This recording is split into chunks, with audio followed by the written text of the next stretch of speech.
pretty good. We weren't there 2 months, and they changed the music, and it was probably 4 or 5 months.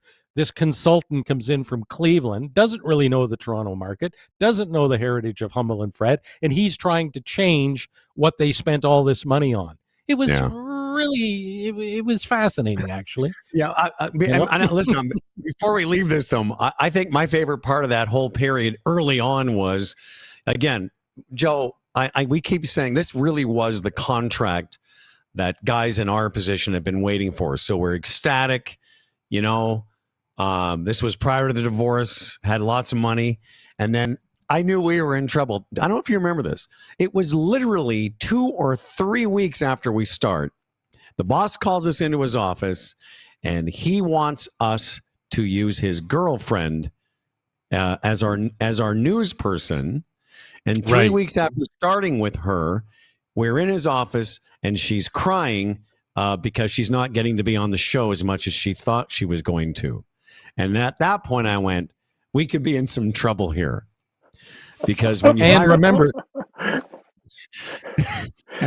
what? And remember, well, prior to that, she was in the room with us. Oh yeah, and making faces all the time. So if we'd crack a joke or one of our funny Humble and Fred asides, she'd roll her eyes or shrug her shoulders, and then remember some morning she started like actually Howard doing your job, like directing people. Oh no, I know. So there we were. So there we were, 3 weeks into this contract of a lifetime. Where, by the way, they had to pay us.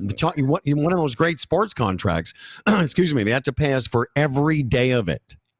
We weren't. So when we took the job, we said, okay, but you can never fire us without paying this entire contract. So 3 weeks after we start, we're there with the boss, his girlfriend, and she's I'm not talking about theoretically crying tears because she's not getting on the show as much as she thought she was going to. And meanwhile, me and Patterson are like, what? Can I swear here?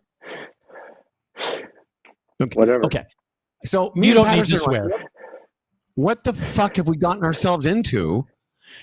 Because now we can't give the news girl shit because she's the boss's girlfriend. And it went down from there, Joe. Anyway, that's not what you signed up for. No, not what we signed up for. Right. And then we had another meeting one day in a restaurant, and the general manager at the time, through the program director, who was a pretty good guy and knew we were getting screwed around, he was telling us how we should do the morning show and every so often play a sound effect here and a sound effect there. And it's just not what we did. It just wasn't the Humble and Fred show. We didn't do that type of morning zoo stuff. We just didn't. And then, and it was almost like, wait a minute, you were instrumental in hiring us, and that's not even the show that you hired. What are you talking about? So anyway, enough of that. Enough of that, Joe. Joe, one thing you should know about Humble and Fred, we don't do cheesy sound effects, okay? I got that.